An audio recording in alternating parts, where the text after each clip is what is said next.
వి gold trusted gold buyers తాకట్టులో ఉన్న మీ బంగారాన్ని విడిపించి ఈ రోజు ఉన్న మార్కెట్ ధరకే కొనబడును. Contact number 9999954567. మామూలుగా రియల్ హీరోస్నైనా మనం యాక్టర్ అని చెప్పడానికి బాగా ఇష్టపడతారు వాళ్ళు, కానీ ఇక్కడ మాత్రం హీరో అనే పదం ఖచ్చితంగా వాడాలి. డెఫినెట్గా అండి, ఎందుకంటే ఆ స్పృహ ఉండటం వేరు, ఆ డబ్బులు ఉన్నా కూడా ఖర్చు పెట్టాలన్న ఆ జిజ్ఞాస ఉండటం వేరు.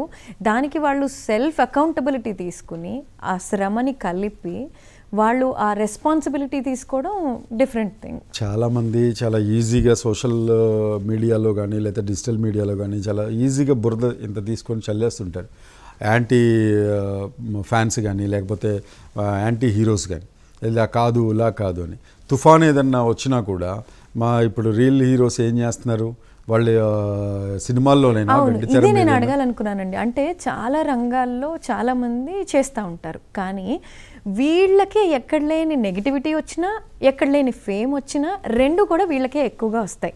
అంటే మిగతా ఇండస్ట్రీస్ లైమ్ లైట్ లేకనా, లేకపోతే వీళ్ళకున్న అడ్వాంటేజా డిసడ్వాంటేజ్? ఎగ్జాక్ట్లీ అండి, ఇదే విషయము నేను సోషల్ మీడియాలో కూడా చాలాసార్లు జర్నలిస్ట్గా నేను రాశాను అండ్ నేను పనిచేసిన ఛానల్స్లో కూడా విస్తృతంగా ఇదే ప్రచారం చేశాను.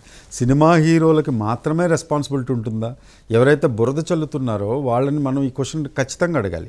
ఇదే వ్యాపారస్తులకి ఇది లేదా, లేకపోతే ₹1 సంపాదించే వాళ్ళకి లేదా, లేకపోతే ఎన్ఆర్ఐస్ ఆఫ్ కోర్స్ చాలామంది సోషల్ వెల్ఫేర్ కార్యక్రమాలు వాళ్ళకి ఆ సోషల్ రెస్పాన్సిబిలిటీ ఉంటుందనుకోండి, కాసేపు పక్కన పెడదాం వాళ్ళని.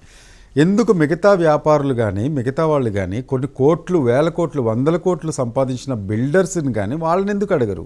ఓన్లీ హీరోస్నే ఎందుకు అడుగుతారు? మేము మీకు డబ్బులు ఇచ్చామంటే మీకు వినోదం అందించారు వాళ్ళు. నిన్నేం బలవంతంగా థియేటర్కి మీరు రండి వాళ్ళని ఇలా పట్టుకుని మెడబట్టుకుని తీసుకొచ్చి వాళ్ళని కూర్చోబెట్టట్లేదు కదా థియేటర్లో. నువ్వు చూస్తావా చస్తావా అనట్లేదు కదా.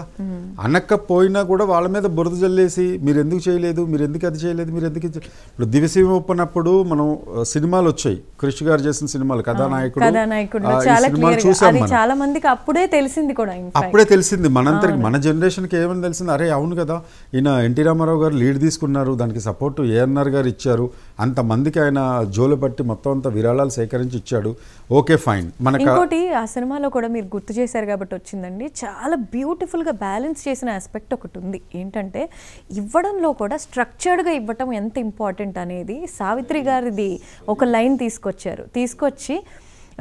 సాయానికి కూడా కాపలా ఉండాలా అని ఆవిడ అన్నప్పుడు ఆయన అంటారు, సాయానికి అక్కర్లేదు, మన కష్టానికి కాపలా ఉండాలి, ఎవరి కష్టమైనా ఎవరికి సాయం చేసినా ఒక పద్ధతిగా వెళ్ళాలి అనేది.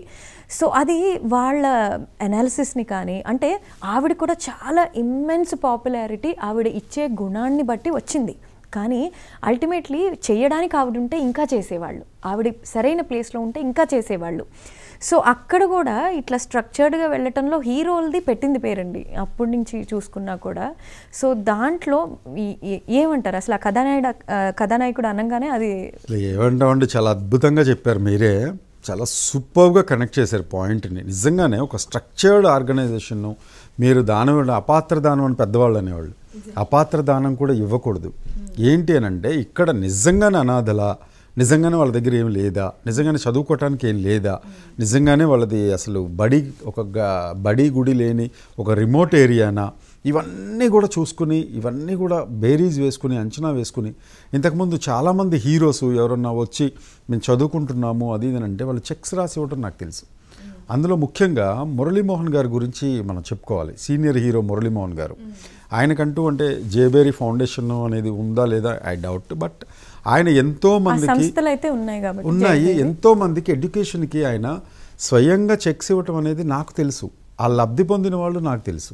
ఆయన దగ్గరికి వెళ్ళి ఏమండి ఇట్లా మాకు బాగా నిరుపేదలం, మేము పాప మంచి క్లాస్లో పాస్ అయిందంటే, మంచి మార్క్స్ వచ్చాయి ఇంటర్మీడియట్లో, she want to do her engineering, she want to become an engineer అన్నప్పుడు ఆమె వాళ్ళకి ఒక 2 lakhs చెక్, 3 lakhs చెక్ ఇవ్వటం, వాళ్ళు వచ్చి మాకు చూపించడం కూడా నాకు తెలుసు. బట్ వాళ్ళు అంత లేని పొజిషన్ వాళ్ళు కాదు, వాళ్ళకి ఉంది, వాళ్ళు ఒక గవర్నమెంట్ జాబ్ చేసే పర్సన్సే, బట్ వాళ్ళు కూడా తీసుకోవడం అనేది అపాత్ర దానమే అవుతుంది. అలాంటప్పుడు మీరు ఇందాక అన్నట్టుగా ఒక స్ట్రక్చర్డ్గా ఉండాలి, ఇది క్యాల్కులేటెడ్గా ఉండాలి, ఒక దానం ఇచ్చేటప్పుడు, లేకపోతే ఒక విద్యాదానం చేసేటప్పుడు, లేకపోతే వాళ్ళకి ఒక మంచి పౌష్టికాహారం ఇవ్వాలి, లేకపోతే వాళ్ళకి హాస్టల్స్ ఇవ్వాలి అని అన్నప్పుడు డెఫినెట్గా ఈ కొన్ని క్లాజెస్ పెట్టుకుని వాళ్ళ మీద అట్లీస్ట్ నిజమేనా ఇది కొంచెం చిన్నపాటి ఎంక్వైరీ కూడా అవసరమేనేమో.